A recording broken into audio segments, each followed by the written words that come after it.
자, 사도행전 27장에 우리가 도착을 했어요. 오늘 우리가 읽은 27장 13절부터 26절까지 이 본문은요, 제가 2022년 1월 9일, 1월 둘째 주일인데요, 오전 예배 때 유라굴로를 만날 때라는 제목으로 설교했던 본문이기도 합니다. 다행히 기억을 못 하시니까 아마 연초에 또 우리 이렇게 풍랑이 있을 수 있으니 우리 마음에 또는 믿음의 단도리를 합시다라는 취지로 이 말씀을 전했었는데요. 자, 우리 지난 시간에 바울 사도가 가이사라에서 벨리스 총독, 데스도 총독, 헤롯 아그리빠 이 여러 권력자들 앞에서 이제 본인의 이야기를 하는 것 우리가 살펴보았어요. 이런 연이어지는 재판 가운데 바울 사도가 나는 황제에게 상소하겠습니다 하는 이런 로마 시민권자에게 주어진 프로보카티오라는 권리를 행사하게 되죠. 그래서 진행 중인 모든 재판은 중단되고 이제 로마 황제에게 직접 재판을 받게 되었던 거예요. 그림 좀 보여주실까요? 때마침 이제 아그리빠가 가이사라에 있는 베스도 총독을 만나러 왔잖아요. 그리고 그 총독과 아그리빠 왕 앞에서 이제 바울 사도가 이제 본인의 이야기를, 특별히 다메섹 도상에서 주님을 만났던 그 다메섹 간증을 이렇게 하게 되죠. 자, 이런 모든 재판과 이른바 청문회가 끝난 후에 어떻게 결론이 되었을까요? 앞선 26장 30절 이하에는 이렇게 되어 있어요. 왕과 총독과 번이게와 그 함께 앉은 사람들이 다 일어나서 물러가 서로 말하되, 이제 바울 사도 얘기한 걸 다 들어봤잖아요. 들어보고 이제 일어나서 나가면서 이 사람은 사형이나 결박을 당할 만한 행위가 없다. 얘기를 들어보니 별거 아니고만 죄가 없네. 이에 아그리빠가 베스도에게 이르되 이 사람이 만일 가이사에게 상소하지 아니하였다라면 석방됐을 뻔하였다 이렇게 얘기를 하는 거예요.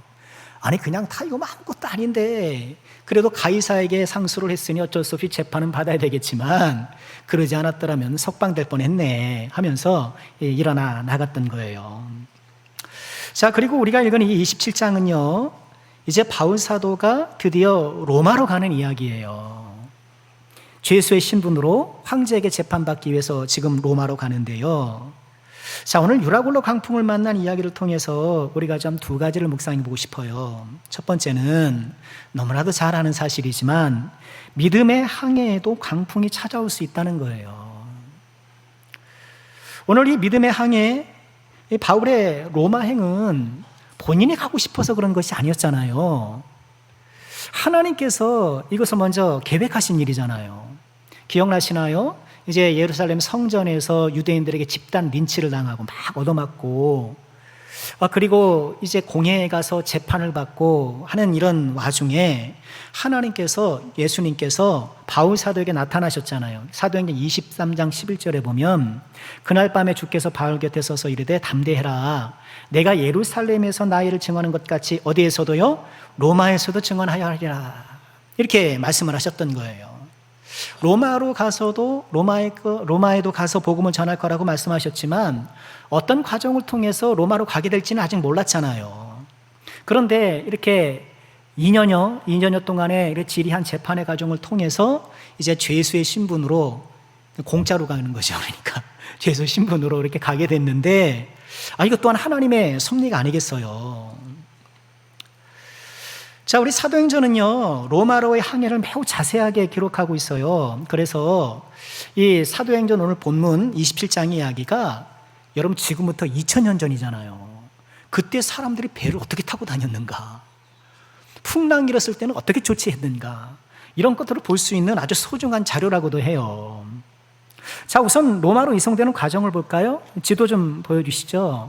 바울 사도가 몇몇 죄수와 함께 이제 백부장 율리오라는 사람의 관리 아래 이제 로마로 출항하게 됐어요. 처음 시작은 이제 가이사랴, 여기가 항구거든요. 여러분 성경에서 가이사랴도 있고 가이사랴 빌립보도 있어요. 근데 다른 곳이에요. 가이사랴는 보는 것처럼 이제 서쪽에 있는 항구고 가이사랴 빌립보는 저 북쪽에 있는 가이사라 빌립보에서, 이게 예수님께서 제자들에게 사람들이 날 뭐라 그러냐 물어봤던 곳은 가이사라 빌립보인데, 자, 가이사라에서 배를 출발하고 우선 시돈 항구로 경유해서 가요. 저 시돈 항구에서 이제 율리오가 바울사도에게 뭐 친구도 좀 만나도 좋소 하면서 이렇게 좀 자유를 줘요. 그리고 시돈에서 재정비하고 배가 그 옆에 있는 섬이 구브로 섬이거든요. 그 위쪽으로 해서 무라라는 곳으로 가게 돼요. 근데 아마 들려 갔던 것 같아요. 완행배예요. 근데 무라에서 어떻게 했을까요? 배를 갈아타요. 배를 갈아타요. 이 처음 탔던 배는 저쪽으로 이제 올라가는 배고, 이 무라에서 알렉산드리아에서 출발해서 로마로 가는 그 배를 타거든요. 그래서 배를 갈아타고 니도라는 곳으로 이렇게 향해 가는데, 그 가는 것도 굉장히 어려웠다라고 성경은 말해요. 더뎠다. 아마 그 계절적으로 이제 바람을 맞다 보니까 북서풍이 부는 계절이라 좀 항해가 쉽지 않았던 것 같아요. 그래서 니도로 도착하지 않고 방향을 선회합니다. 선회해서 우리가 차라리 그레데 쪽으로 돌아가자. 그 계절에 여러분 북서풍이 부니까 북서쪽에서 바람이 부는 거잖아요. 그래서 지도를 보아도 밑에 있는 그레데 섬, 여러분 그레데 섬 어딘가요? 우리 디도섬 말씀 캠프 기억나시나요? 그 디도가 사역했던 섬이 바로 여기거든요. 그레데 섬. 그레데로 이동해서 미항이라는 곳에 우선 정박하게 돼요. 자, 근데 이 미항에서 바울 사도가 사람들에게 27장 9절의 말씀 보면 이런 제안을 해요. 여러 날이 걸려 금식하는 절기가 이미 지났으니 항해하기가 위태롭다. 바울이 그들을 권하여 말하되, 여러분이요, 내가 보니 이번 항해가 하물과 배만 아니라 우리 생명에도 타격과 많은 손해를 끼칠 것 같습니다 하면서 바울 사도가 자기 의견을 내는 거예요. 지금 우리 미항에 도착했는데 여기서 겨울을 나야 되겠습니다. 자, 왜 이런 얘기를 했냐면요, 우선 9절에 보면 금식하는 절기가 지났다는 거잖아요. 그럼 금식하는 절기가 과연 뭔가? 그건 유대인들이 금식하는 대속죄일이에요. 유대력 7월 10일이고요. 태양력으로 환원을 하면 양력 10월 5일 무렵이에요.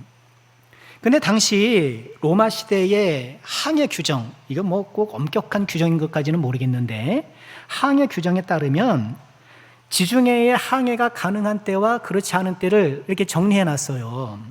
항해 가능한 시기는요, 3월 10일부터 9월 14일까지, 양력이에요. 3월 9일부터 14일까지, 9월 14일까지는 대략 항해를 안전하게 할 수 있는 기간인데, 9월 15일부터 11월 11일까지는 좀 위험한 거예요. 항해가 가능하긴 하지만 굉장히 조심해야 될 때이고, 그리고 금식이 11월 12일부터 3월 9일까지는 이거 하면 안 되는 거예요.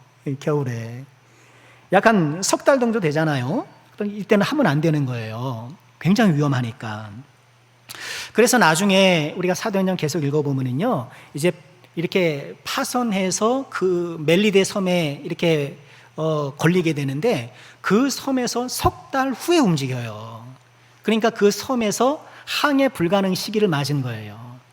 자, 그래서 이런 모든 것들을 정보를 좀 정리해 보면, 금식하는 절기가 양력 10월 5일이었으니까 지금 이 미항으로 갔던 이 시기는 10월 중하순이었을 거로 보이는 거예요. 10월 중하순. 그래서 항해가 가능하기는 하지만 위험할 수 있으니 바울 사도는 안 가는 게 좋겠다라고 이렇게 제안을 한 거예요. 미항에서 겨울을 납시다 이렇게 제안을 한 거예요.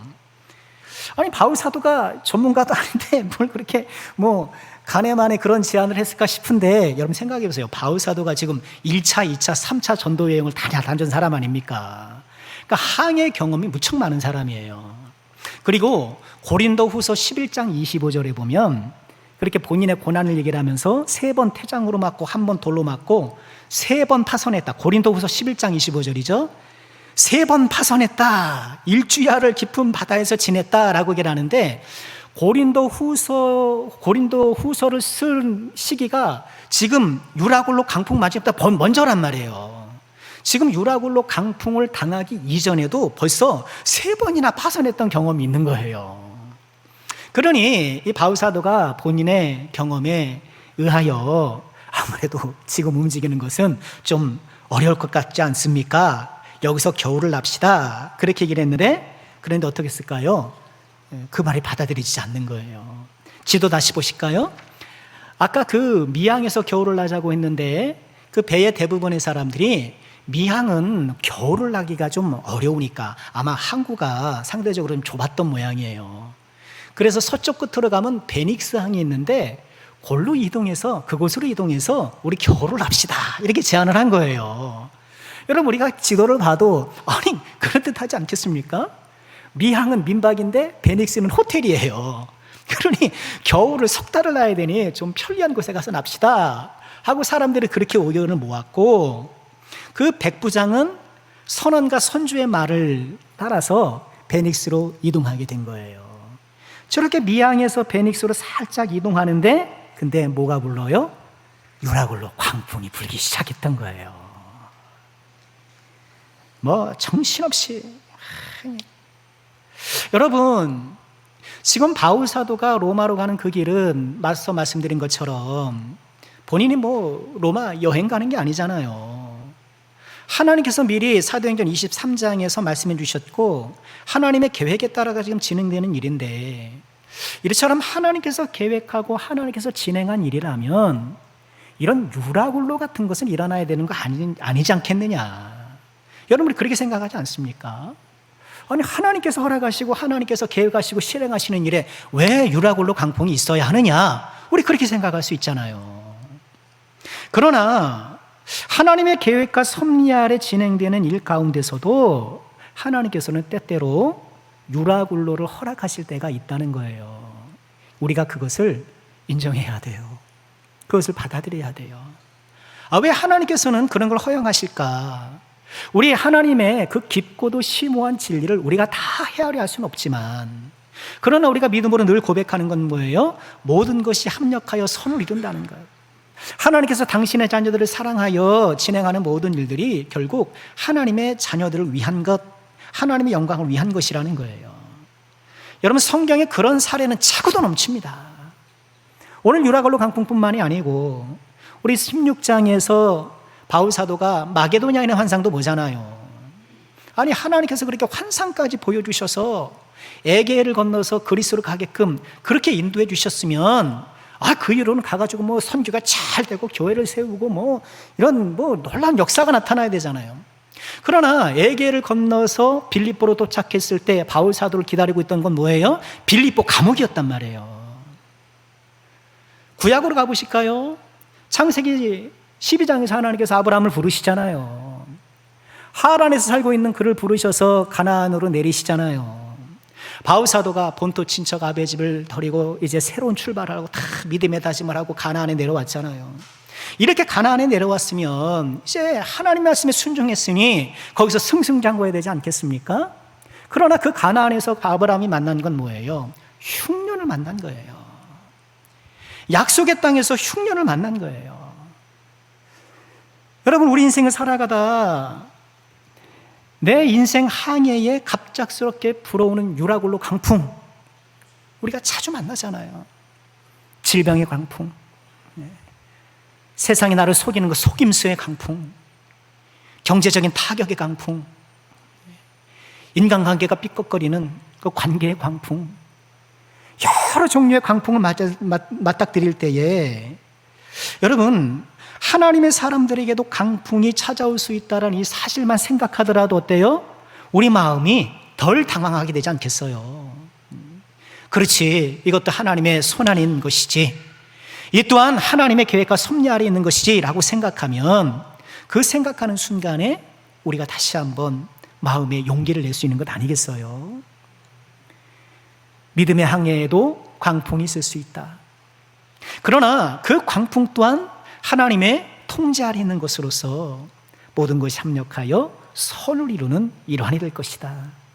여러분, 고난을 바라보고 인생 광풍을 해석하는 이 성경의 해석을 우리가 좀 받아들여서 어렵고 힘들 때마다 다시 한번 내가 힘을 내서 믿음으로 나가기를 주님의 이름으로 축원합니다.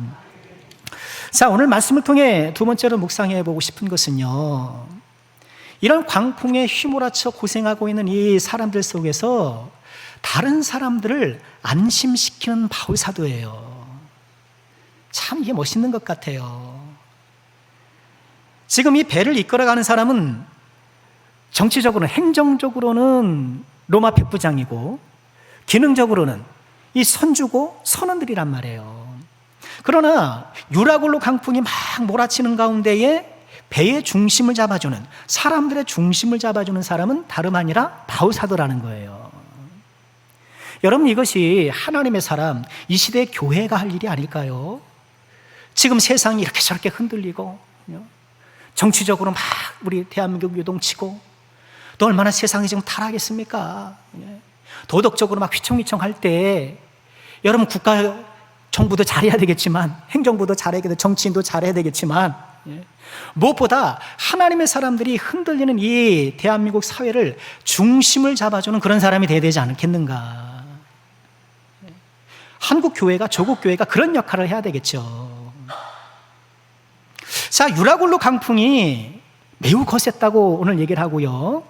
그리고 성경은 유라굴로에 맞서 치열하게 저항하는 이 모습을 생생하게 보여줘요. 같이 한번 보실까요? 14절에 보면 얼마 안 되어 섬 가운데로부터 유라굴로라는 광풍이 일어났다. 일어났는데 어떻게 일어났다? 크게 일어났다. 배가 밀려 바람을 맞추어 갈 수 없어. 여러분, 돛대를 올려서 바람을 딱 이용해서 돛대를 틀기도 하고 이게 뭐 제대로 피기도 하면서 이렇게 바람을 이용해서 가야 되는데 이건 뭐 그럴 수가 없는 거예요. 바람을 맞출 수가 없는 거예요. 그러니 가는 대로 두고 쫓겨갔다. 그런데 그레데 섬 옆에 16절 가우다라는 작은 섬이 있어요. 그 섬 아래로 지나, 그러니까 섬 아래로 지나니까 그 광풍을 좀 잠시 이렇게 좀 막을 수가 있었던 거겠죠. 그 섬 아래로 지나면서 간신히 거루를 잡아 끌어올렸다. 여러분, 거루가 뭔가요? 거루는 배에 매달려 있는 작은 배 있잖아요. 그래서 비상사태 때 내려놓는 배 있잖아요. 그 거루라고 그러거든요. 그 거루를 바깥에다가 아마 배 측면에다가 이렇게 걸어놨었는데 이제 그것을 건져 올린 거예요. 끌어올린 거예요. 중심을 잡아야 되고 해야 되니까 끌어올리고 17절 보면 줄을 가지고 선체를 둘러감았다. 아마 풍랑이 불고 뭐 이런 가운데도 줄을 가지고 선체를 둘러감는다는 게 뭐냐면 이게 플래핑이라는 그런 고대 선박 그 대처 방식이래요. 배들이 이제 옆에 배들이 이렇게 나무를 엮어서 이어서 이렇게 붙였잖아요. 근데 어느 한쪽이 부서지고 이게 파괴가 되면 안 되니까 배 전체를 이렇게 밧줄로 위아래 이렇게 동여매는 거예요. 동여맨다는 거예요. 2000년 전에 그렇게 해양 사고 때 그렇게 대처를 했던 것 모양이에요. 그렇게 줄을 가지고 선체를 둘러감고 스르디스에 걸릴까? 여러분, 스르디스는 뭐냐면요, 아까 지도에서 보듯이 그 그레데섬 앞쪽으로 내려가면 지금이 아프리카잖아요. 거기가 리비아 부근인데 그 부근에 모래톱이 있다는 거예요. 모래톱은 왜 바다의 암초는 이제 바위잖아요. 물 밑에 안 보이는 바위.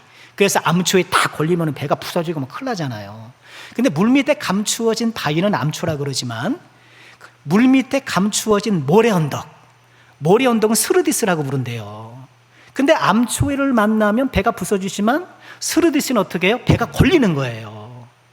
배가 모래톱에 딱 걸리면은 이거 어떻게 해요? 바다 한가운데서 꼼짝 못하고 배를 뺄 수도 없고, 그러니까 거기서 뭐 배를 내려서 거루를 내려서 노젓고 갈 수도 없고 이러면 큰일 나는 거예요. 그러니 스르디스에 걸릴까 하여서 연장을 내리고 그냥 쫓겨갔다. 아주 뭐 사투를 벌이는 거예요, 지금. 그 안에서 이 선원들이, 사람들이 얼마나 노력했겠어요. 18절, 우리가 풍랑으로 심히 애쓰다가 이튿날 사공들이 짐을 버렸다. 바다에 이제 짐을 버린 거예요. 이제 배를 잠깐 가볍게 해야 되니까.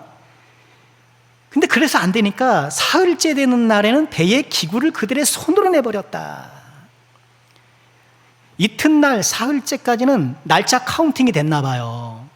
그런데 20절에 보면 여러 날 동안 해도 별도 보이지 아니하고 큰 풍랑이 그대로 있음에 구원의 여망마저 없어졌다 하는 사흘까지는 날짜를 카운팅할 수 있는데 그 다음부터는 해도 별도 보이지 않는 거예요. 깜깜한 거죠. 항해하는 사람이 낮에는 해의 위치를 보면서 밤에는 별의 위치를 보면서 본인의 위치를 확인하고 항해 방향을 정하잖아요. 그러니까 내가 어디에 있는지도, 내가 어디로 가는지도, 어디로 가야 할지도 전혀 방향을 못 잡는 거예요.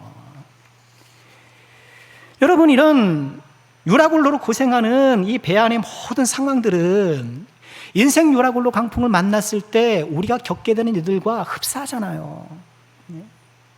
짐을 바다에 던지는 것처럼 어떻게든지, 그죠? 우리도 이 유라굴로 강풍을 어떻게 해요? 재물을 던져버려야지 어떻게 해요? 뭐 재물 써야지 어떡할 겁니까? 네. 재물도 쓰고 이것저것 막 내가 바라던 꿈과 내가 계획했던 일들도 버려야 되고, 내 인생 배에서 유라굴로 강풍 때문에 포기하고 던져버려야 될 것들이 참 많은 거예요. 여러분, 우리가 그런 경험 참 많잖아요. 내가 참 이렇게 소망하고 바라면서 착착착착 준비했던 일들이 갑작스런 유라굴로 강풍으로 말미암아 다 무산되고, 오히려 다 모아놨던 돈도 써야 되고, 뭐 이것저것 내 재원도 다 거기다가 들어가야 될 그런 상황이 생길 수가 있잖아요. 그런 상황 속에서도 내가 이렇게 노력하면은 그래도 터널에 빛을 볼 수 있다. 여러분, 그런다면 참 좋죠. 그래도 힘이 나겠죠. 그런데 여러 날 동안 해도 별도 보이지 않는 것처럼 지금 당장 내가 급해가지고 이것저것 집어던지면서 내가 애를 쓰는데 그렇다고 해서 뭔가 나아질 것 같지 않다는 거예요. 얼마나 암담한 상황이에요. 유라굴로 강풍에 강타당한 이들의 모습은 인생 풍랑 속에 고통하는 이들의 모습을 그대로 보여주는 것으로 묵상되는데요. 그런데 이 와중에 안심하는 사람이 있는 거예요. 21절 보실까요? 여러 사람이 오래 먹지 못하였음에 바울이 가운데 서서 말하되, 여러분이여 내 말을 듣고 글에 대해서 떠나지 아니하여 이 타격과 손상을 면하였더라면 좋을 뻔하였습니다. 근데 어찌 보면 뭘 그런 얘기를 하나, 그렇죠? 내 말 안 들어서 이렇게 된 겁니다, 뭐 이렇게 얘기하는 것 같잖아요. 근데 그렇게 사람들을 꾸짖는 그런 말은 아니고요. 이제 곧 할 이야기에 대한 신뢰감을 높이려고 그래요. 여러분, 제가 그렇게 얘기했었는데 사실 안 된 일이지만 이렇게 된 것 아닙니까?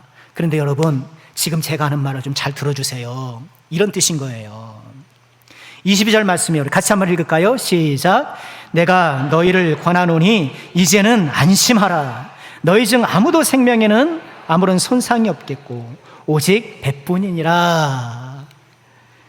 여러분, 이제는 안심하십시오. 네. 여러분, 보통 우리는 안심하라 그럴 때 언제 안심합니까? 풍랑이 다 지나가고 그렇죠?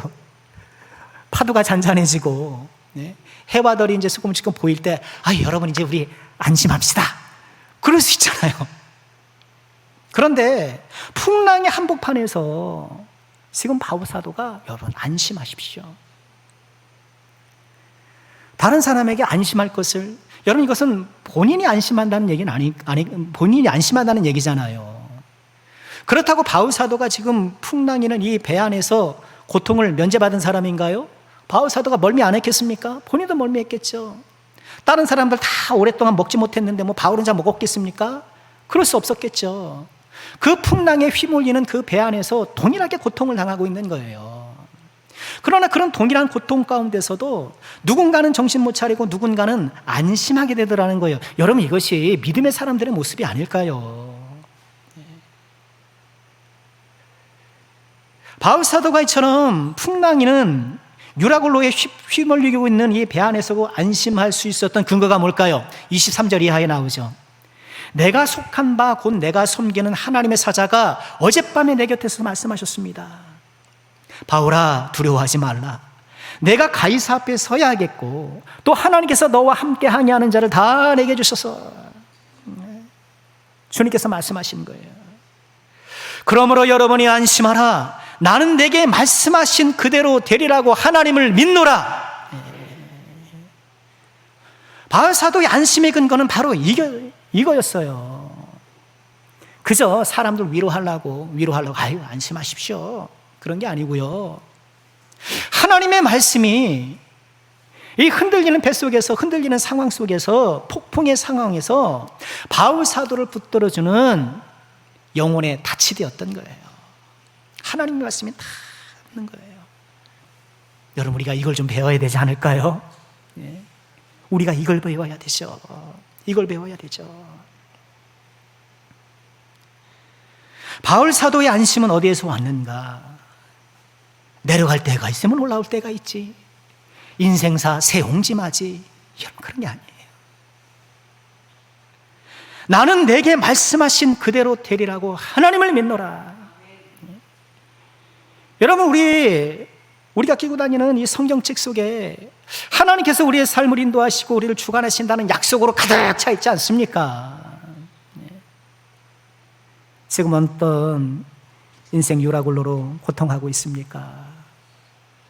어떤 광풍 때문에 교회는 나와 있지만 내 마음의 폭풍과 내 마음의 태풍 때문에 잠 못 드는 밤을 들고 있습니까? 우리 하나님이 여러분에게 주신 말씀을 꼭 붙잡으세요. 내가 너를 사랑한다. 내가 너와 함께한다. 우리 하나님의 말씀을 꼭 붙잡고 어떤 상황 속에서도 믿음의 중심을 잡고 뿐만 아니라 그걸 통해 다른 사람도 안심시켜 줄 수 있는 우리 모두가 될 수 있길 주의 이름으로 축원합니다. 지난 6월에 송명희 씨 아시죠? 송명희 그분이 벌써 사역 40주년을 맞았다 그러더라고요. 그분이 1983년 당시 22세 나이로 나 가진 재물 없으나 이런 이제 시를 쓰면서 사역을 시작했는데, 아시는 것처럼 그분 태어날 때부터 뇌성마비였잖아요. 그리고 1997년부터 척추 질환 및 뭐 엄청난 질병으로 고생을 하고 그런 상황인데요. 그 가운데에 사역 40주년을 맞이하여서 그 나라라는 시를 발표하면서 또 이렇게 하나님의 은혜를 나누고 있는데요. 여러분, 그 잠시 영상 한번 보실까요?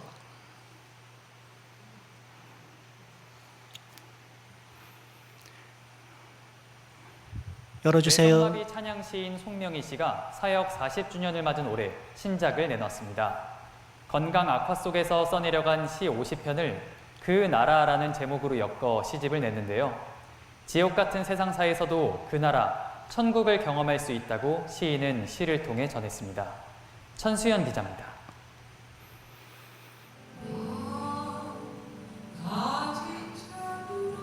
뇌성마비라는 불편한 몸으로 한국교회에 깊은 감동의 시를 선사해온 시인 송명희 씨.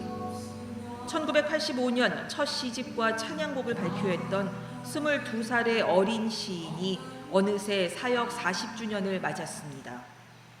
너무 귀한 시로 우리 한국교회를 깨워주었고, 많은 성도들이 어떤 상황에서도 하나님을 신뢰하고 바라볼 수 있도록 이끌어주신 너무 귀한 사명을 감당해 주셨는데요.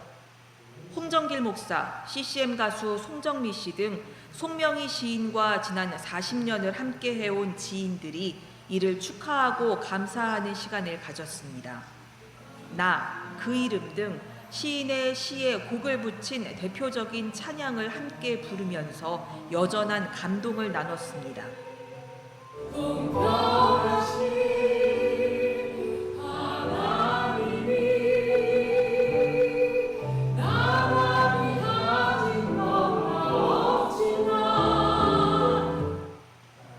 특별히 40주년을 맞아 신작도 선보였습니다.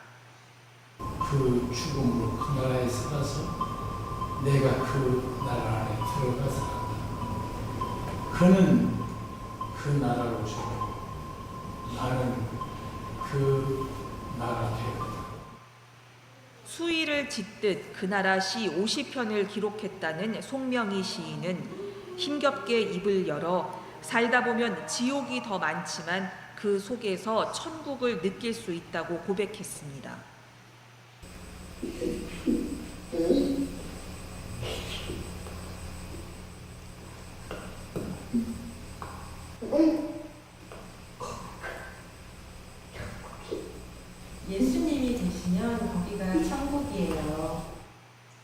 뇌성마비로 평생을 살아온 송명희 시인은 지난 1997년 이후 건강이 크게 악화됐습니다. 척추 질환과 담석증, 관절염 등으로 하루하루 육체적 고통 속에 살면서 그 나라, 천국을 향한 소망을 시에 담아냈습니다.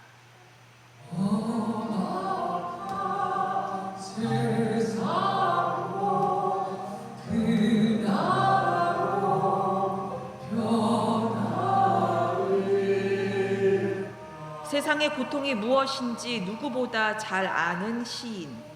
지옥 같은 세상에서도 천국을 살 수 있다는 걸 시인은 자신의 몸으로, 자신의 고백으로 알렸습니다. 한편 시집 그 나라는 한정판으로 제작됐으며 일반 출판은 확정되지 않았습니다. CBS 뉴스 천수연입니다. 네. 참 이분은 인생 자체가 유라골로잖아요.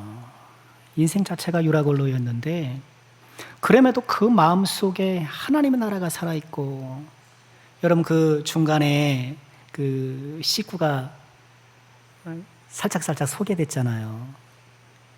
인상 깊은 거는 좋구나. 시를 제가 못 읽어봐가지고 어떤 내용인지 모르겠지만 좋구나.